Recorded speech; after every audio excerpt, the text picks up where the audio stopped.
आज का इंतखाब है मुनीर नियाज़ी साहब की गज़ल।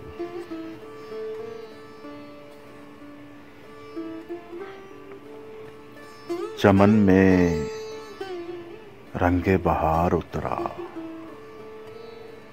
तो मैंने देखा,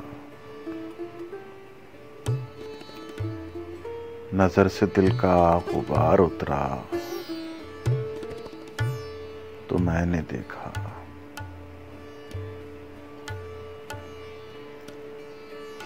मैं नीम शब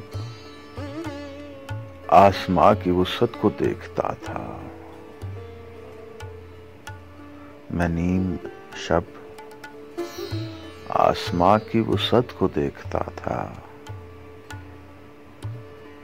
ज़मीं पे वो हुस्ने ज़ार उतरा तो मैंने देखा।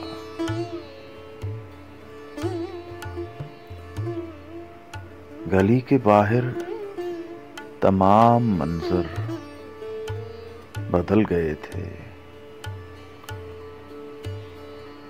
जो साया कुए यार उतरा तो मैंने देखा।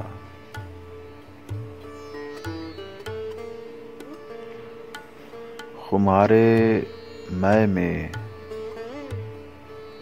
वो चेहरा कुछ और लग रहा था।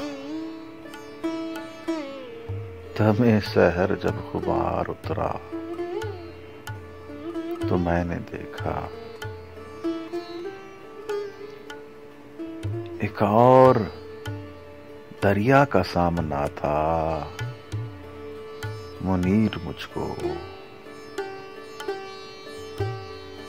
मैं एक दरिया के पार उतरा तो मैंने देखा।